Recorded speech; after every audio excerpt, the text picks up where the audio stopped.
Welcome to My Michelle Live, and we are live taking on the change in cosmology that's going to turn your scientific thinking on its ear. Yeah, cosmology, and no, that's not the art of putting on lipstick, my friend. It's time for Sci-Tech Tuesday.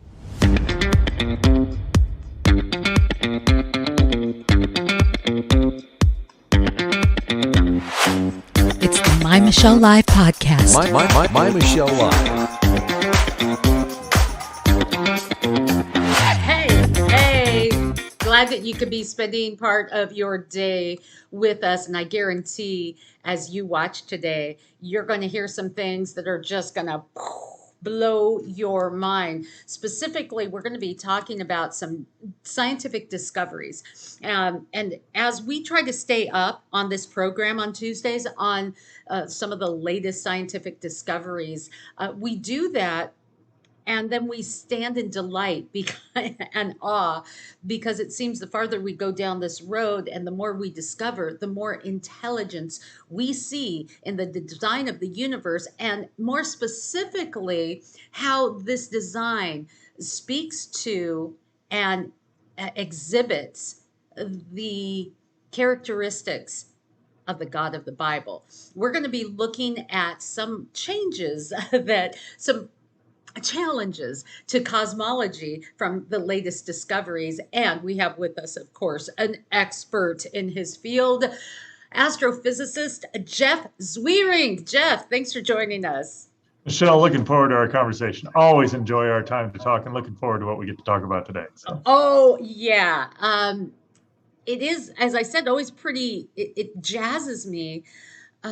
Not only because I'm kind of a geek and it's like, ooh, that's interesting, but like with every subject, that deeper connotation, that deeper meaning just explodes in your soul and mind. Let's talk about this particular challenge to cosmology that you wanted to share with us today.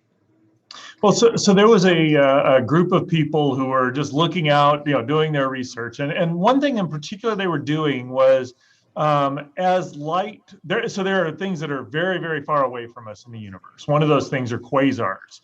In fact, when the term quasar stands for stellar source, because these things are incredibly bright, but they have no real structure to them, or no size. So they look like stars, but we find out that they're incredible distances away. And so that means they're incredibly bright, very powerful. We think they're now galaxies where the heart of the galaxy has this black hole, massive, or stuff is falling onto the black hole, massive jets. I mean, just really cool objects in and of their own right.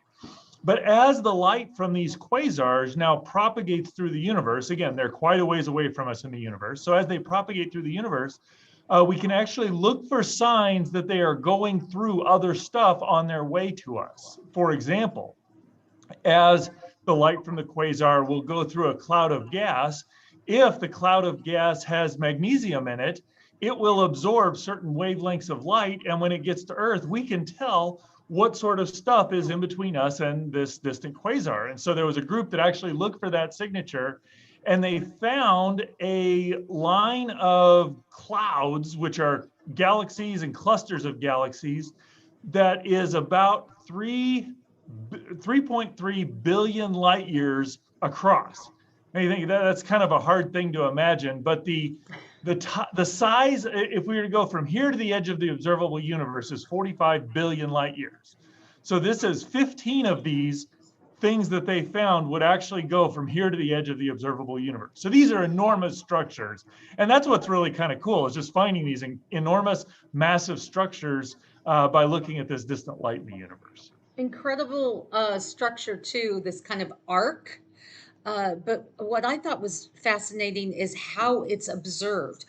We look up in the sky and we can, with the naked eye, rudimentarily observe stars, but how this arc was discovered was quite different than just peering through a telescope. Yeah, it really is. And that's, kind of the way I would describe it is, if you go out on on a day where you look up in the sky, you know the sun's up there, but if you can't see the sun, you know something's obscuring it. So you certain kind of clouds will absorb certain light, other kinds of clouds will absorb other light. And so by knowing that the sun's there and seeing how it appears, you can tell what's in between. That's effectively what they were doing here. It was looking for those clouds where there's a bunch of magnesium in it, it'll absorb it out. We know how much magnesium it was, or the wavelengths it was emitting, because there are other signatures that tell us that. And then we can just measure where are these magnesium lines being absorbed. And it tells us that there's this enormous structure. So it's the light passing through this other stuff that we're able to detect. I agree. It's just really fascinating. It's crazy, geeky, cool. But then what it also does is kind of challenge what we've known about cosmology. It kind of brings as we turn the page and learn more in our nature book of science as we observe, it makes the things on the previous pages seem a little bit irrelevant and out of date. Well, yeah, that's the beautiful thing about observing the universe, is that we always are getting more and more information that gives us a deeper understanding. And so, there are these cosmological models, and almost every cosmological model, since the Big Bang, has at its heart this idea that the universe is isotropic. That what that just means is that no matter what direction I look, it looks the same, at least when I get to large enough scales. And it's homogeneous, which means not so much which direction I look, but whatever chunk I would see would basically look the same.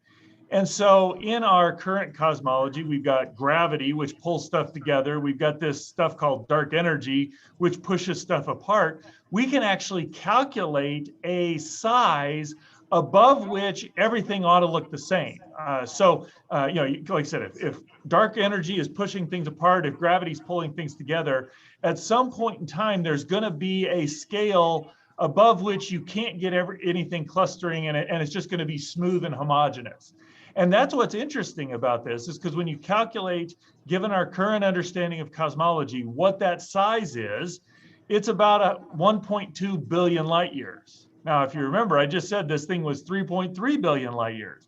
So this thing is larger than that theoretical limit where everything ought to look the same. So the fact we're seeing clumpiness, or a structure that is 3.3 billion light years across, when our current calculations say nothing larger than 1.2 billion light years could be across, that says, all right, we're missing something, gives us something cool to go in and study. Yeah, more cool things to study. And what that also reminds us is that when we have this idea that, well, we've got it all figured out, we've got the science on this, we know what we're doing, the more we learn, the less we know, Jeff.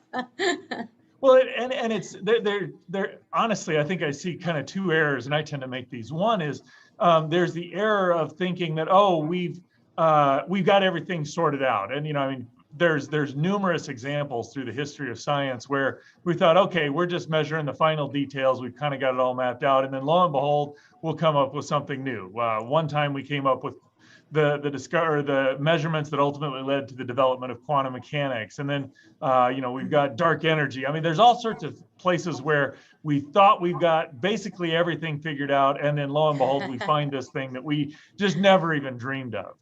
But there's another error in there of saying, okay, we found this new thing that doesn't fit. That means everything's wrong.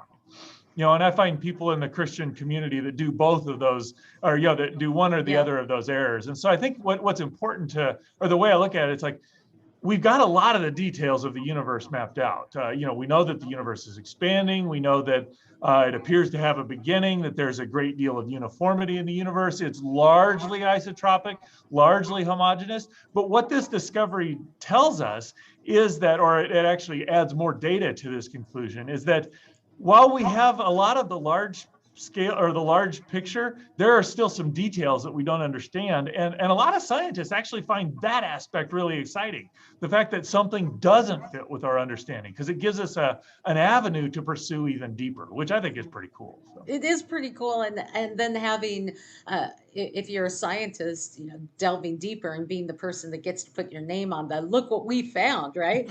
That's kind of fun too. I mean, to me, that's like the Super Bowl of science right there, where you have this spirit of competition and trying to dig Mhm. things apart. So there's a lot of cool aspects to it.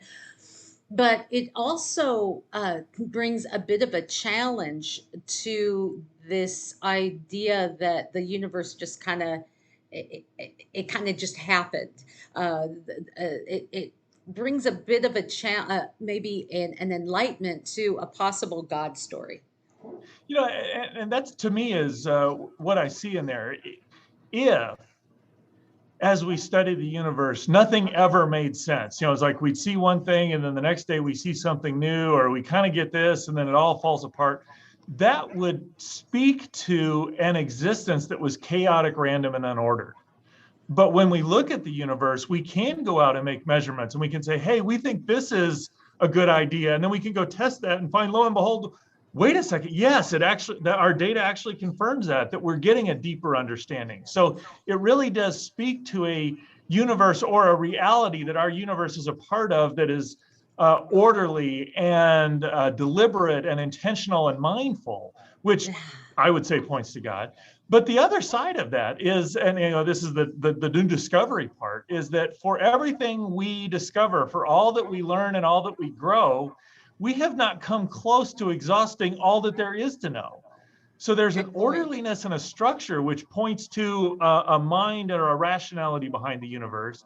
But there's also a depth of what we can know that points to an infinite existence beyond ours, which both of those, God, or in Christianity, those are attributes of God, that there's an infinitude behind God that we can explore forever, continue to learn, and never get to the bottom while we're still adding new pieces. But there's also a standard, an orderliness, a structure, a character to God. And so Christianity really finds or provides a ready explanation for why our universe behaves that way and why we find it so fascinating to study it in that way.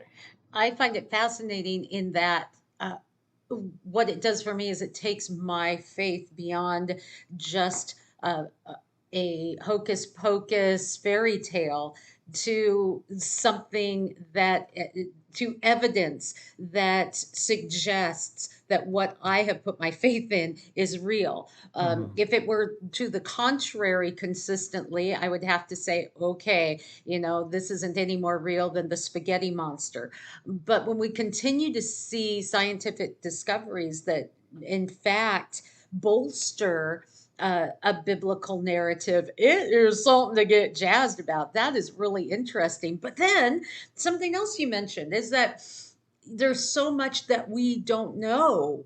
There's so much more to discover. We can spend our lifetime and our children's lifetime discovering, exploring, gaining understanding, and still we won't know the depths, the breadths, the heights, and the intellect that is woven into the universe. Oh, mine. It's incredible. And something that has been fascinating me is trying to understand if there is purpose, and we see purpose throughout our planet, we see purpose throughout creation. I'm so fascinated by what some of the purpose is in each star and the planets and the plants being so very different and the space between the planets and this arc. A lot of these things we tend to, as we go down the road, Jeff, we tend to find that each one of these kind of have a purpose in keeping the universe going. Yeah, I think that's a good point. And I love your comment about as we go down the road, because in order to understand purpose, you actually have to understand something pretty well. I can't tell you the number of times I've been in working on something and it's like, what's this here for? It seems out of place. It seems random. And then as I get a bigger picture of how my house was put together, it's like, oh, that's why it's there. So this, in some sense, this giant arc, there's a few other structures that are in this class of larger than or our theoretical limit of our understanding. I think there's about 8 of them right now. And I don't know whether they have a purpose or not. Quite honestly, we don't understand them well enough to do that.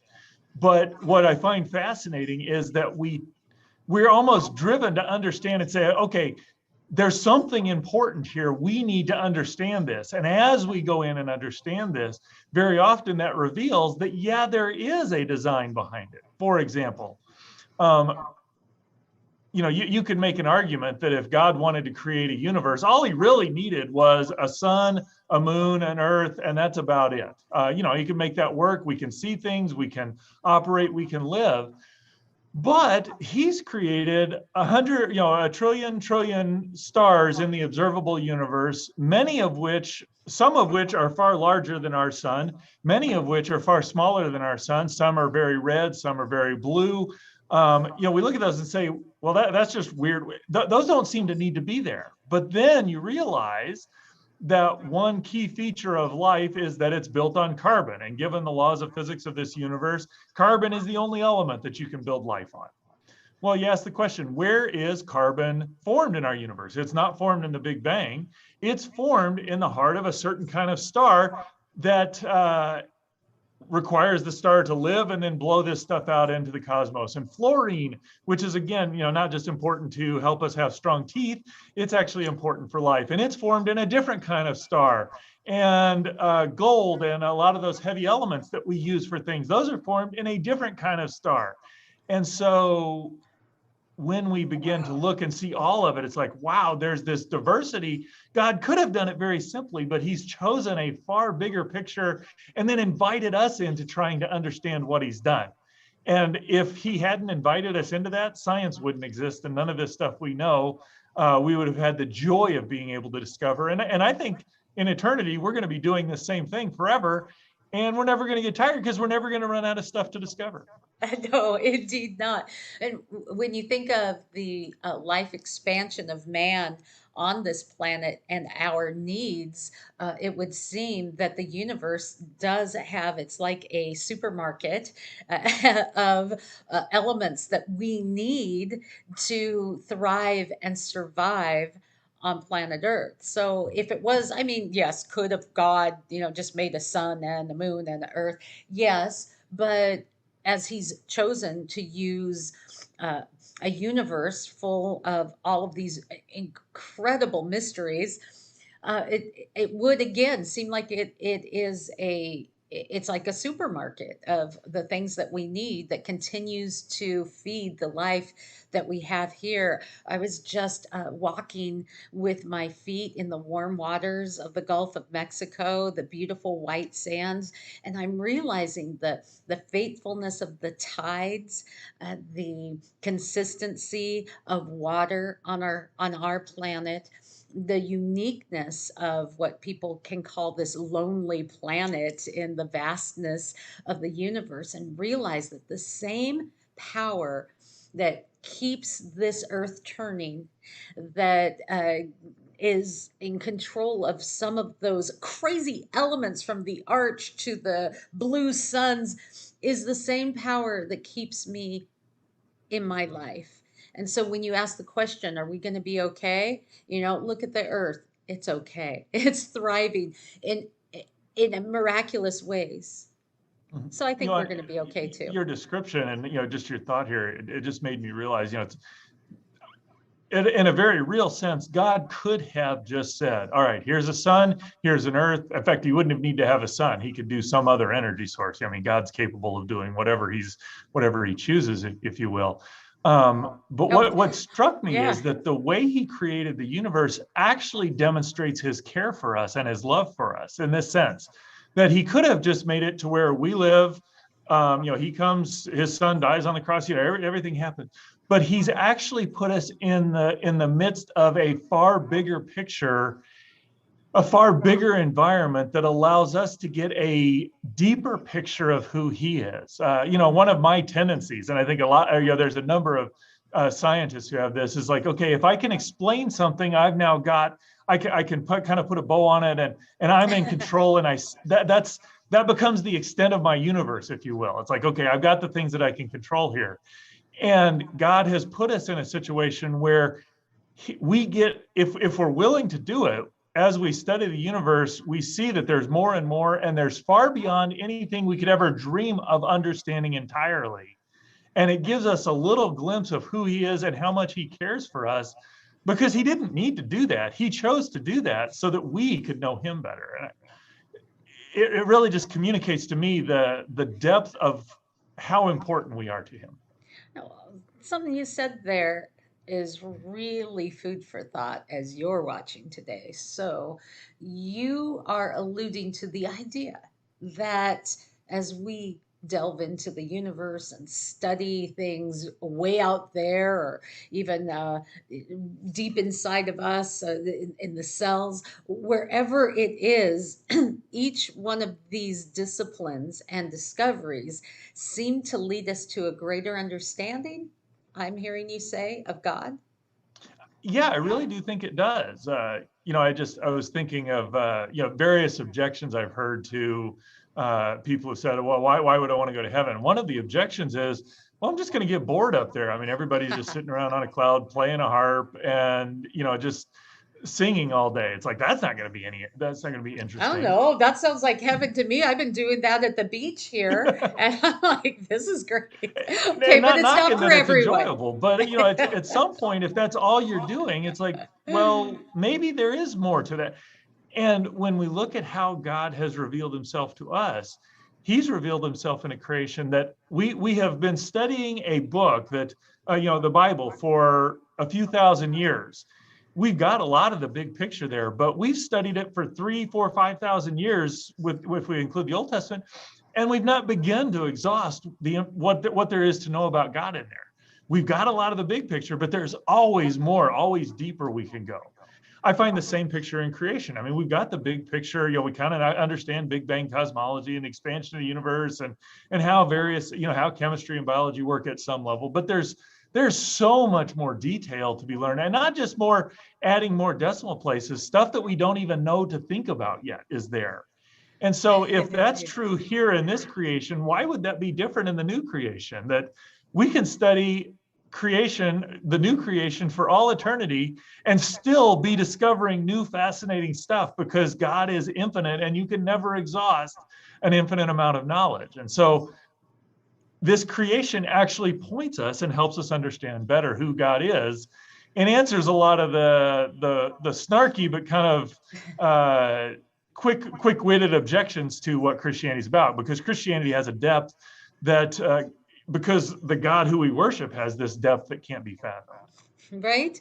And when you think of God in the person of Christ, his work on earth couldn't even be fathomed. In fact, the Bible says that if we were to write, and in those days it wasn't on a computer desk, but even a computer, there wouldn't be a computer big enough to handle all of the things that he did, the miracles, the ways that he Mhm. touched people's lives during the time he chose to walk among us. But the Bible says that the whole world could not contain the volumes of books that would have to be written to cover all of the aspects of just Jesus and his time here on earth. So if that's true of 33 years of God dwelling among us, how much more of an eternity past and eternity present, eternity future, right? Amen and amen. Come on. I mean, it's exciting. And so that's why I just love getting together with you, your colleagues, other scientists from other organizations, and talking about what we're seeing in the news, being revealed from scientific discovery, because inevitably it continues to point us to a, a God story.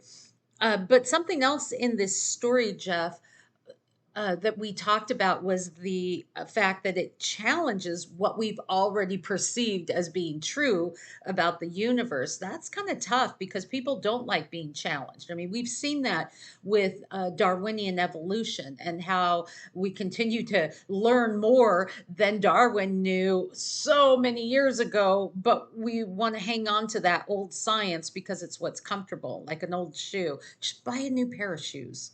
Come on, be like a girl. Buy new shoes.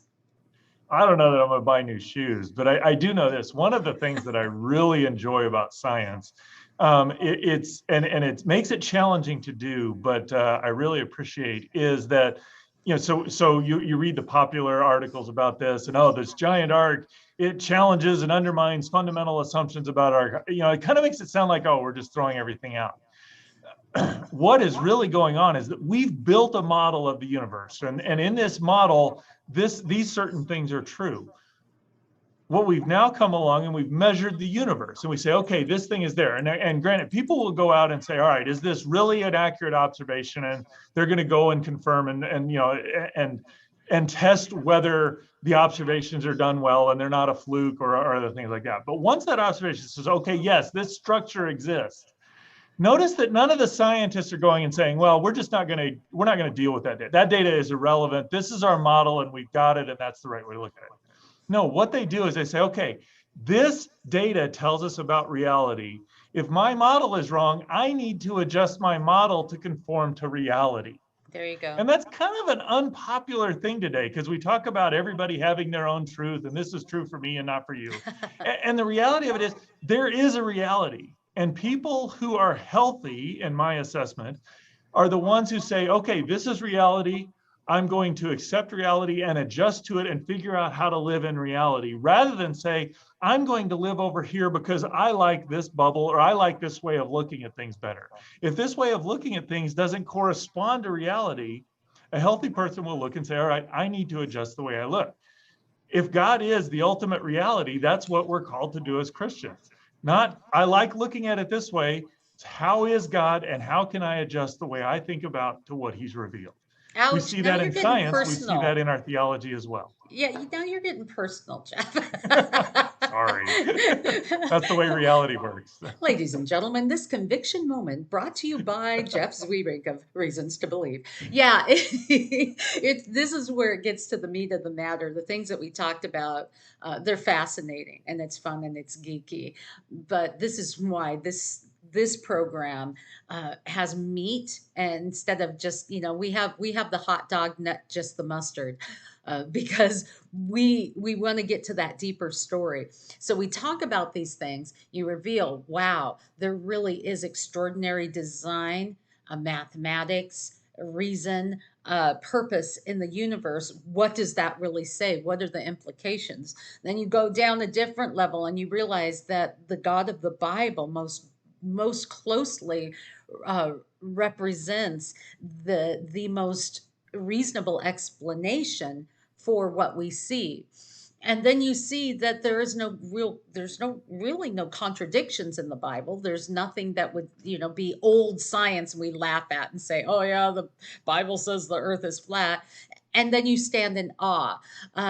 Fear of the Lord is the beginning of wisdom. Just understanding, whoa, God is amazing. That's big, that's huge. But the deeper level here is exactly what you said.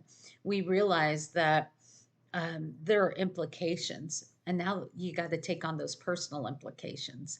And that's where science inevitably leads us to that aspect of faith that doesn't just talk about the universe, but affects our lives as individuals. I'd like your final thoughts on that.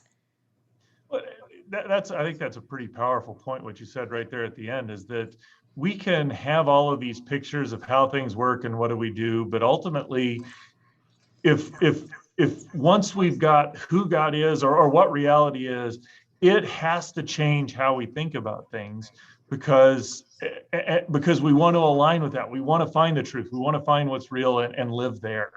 And if we're a Christian, that's obviously got major implications. But even if you're not a Christian, it has big implications, because we ought to want to find what's really true and align ourselves with that, because that is the only thing that will endure through time, is whatever is true. That's what we want to find. That's what we want to align with. And that's going to be challenging. And I spend my fair share of time avoiding the truth. I'm not immune to that just because I'm a scientist or something like that. But as we grow, what we can be confident of is that as we align ourselves with the truth, that will be a foundation that will never be shaken. And I look forward to understanding that truth forever as we go through eternity living with God. Yeah, I'm going to be hanging with you in the geeky section. Absolutely. Once I'm off my cloud playing, maybe not so much a harp, but definitely my guitar. I hope my guitar makes it to heaven. I love my guitar. Yeah, a lot of heady things that we've been talking about today as you've been listening. And, if you need your brain to keep up, I'm going to challenge you to try something. It's called Calitrin. Calitrin is a collagen supplement. Our bodies lose collagen like exponentially from our teens on up. But the first thing you'll notice when you take Calitrin is a clarity of mind, and that can help you keep up with people like Jeff Zwierink. You need all the help you can get. You can find more information at MyMichelleLive.com. Jeff, I love you all there at Reasons to Believe. So as you pass people in the hall, high five them for me, say Michelle said hi, and let them know we appreciate all you do there.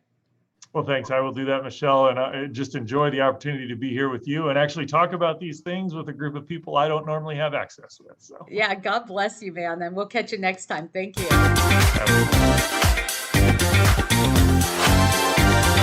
don't have to dance, Jeff. For more fun, go to MyMichelleLive.com.